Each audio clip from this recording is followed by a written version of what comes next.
अस्सलाम वालेकुम दोस्तों, क्या हाल है? खैरियत है? Daniel Pearl case. Daniel Pearl दोस्तों एक अमरीकी सहाफ़ी था जिसको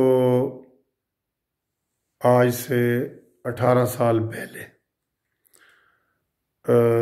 उसको कराची में अगवा करके कत्ल कर दिया गया था और उसके अगवा का मुकदमा 4 मुलज़िम के ऊपर चला, जिसमें ट्रायल कोर्ट ने मुकदमा साबित होने पर 3 मुलज़िमों को सज़ाए मौत और 1 मुलज़िम को उम्र कैद की सज़ा सुनाई।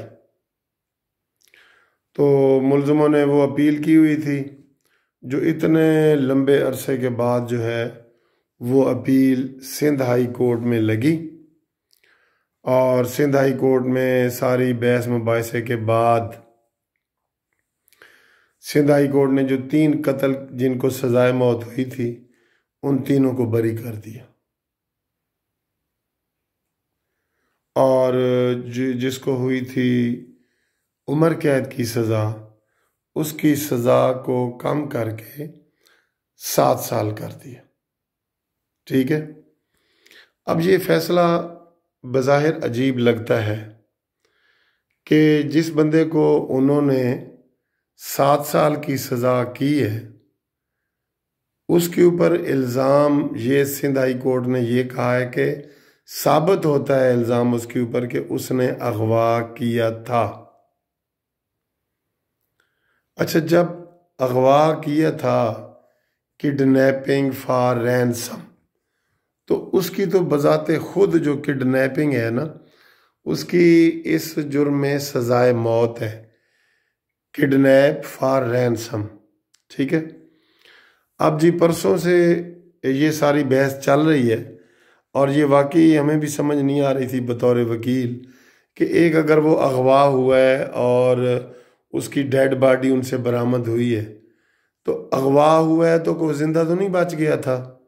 जब अगवा हुआ है तो फिर कत्ल भी हुआ है, तो कत्ल हुआ है तो उसमें फिर उसको सज़ाएं क्यों कम दी गई हैं?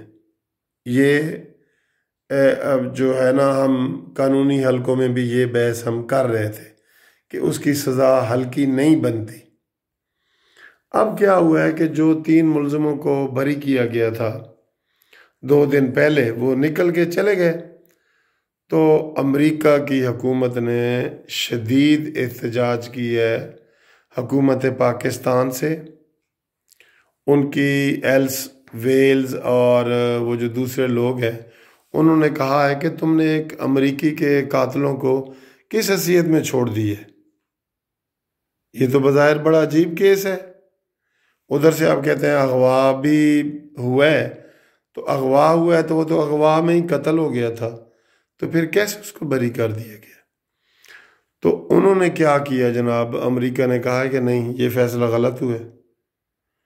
तो सिंध हुकूमत ने फ़ौरन एक तो ये ऐलान किया कि हम इसकी अपील करेंगे और दूसरा ये किया जो आज तक पहले कभी नहीं हुआ, दूसरा जो 3 मुलज़िम बरी हुए थे उन तीनों मुलज़िमों को 3 महीने के लिए नज़रबंद कर दिया हुकूमत सिंध ने। ये समझ आ रही है आपको? ये तो किसी को समझ नहीं आई कि नज़रबंद क्यों किया गया।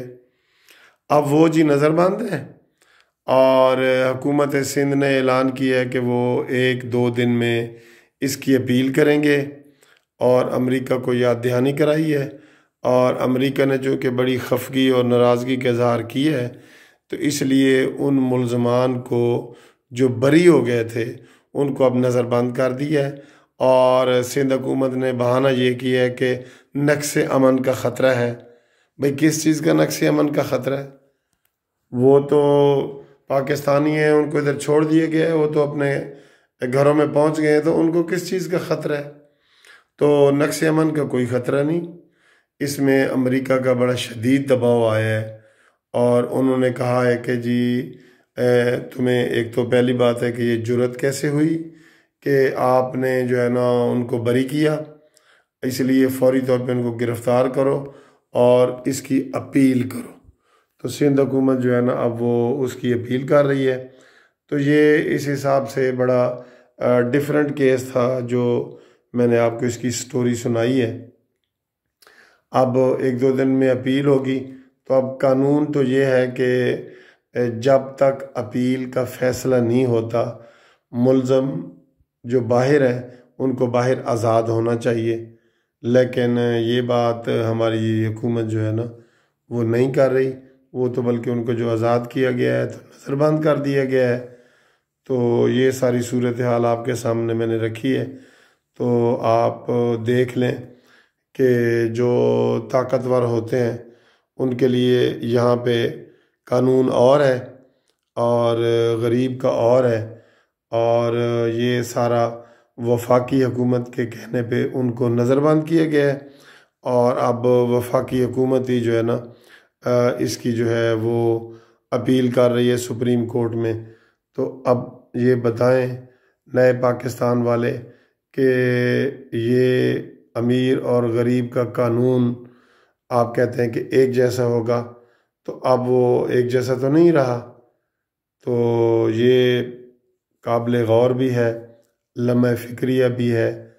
और आपसे हम कमेंट्स भी चाह रहे हैं कि ये अमीर और गरीब के कानून में ये फ़र्क क्यों है और वफाकी हुकूमत ऐसा क्यों कर रही है। Thank you for watching this video. खुदा हाफिज़।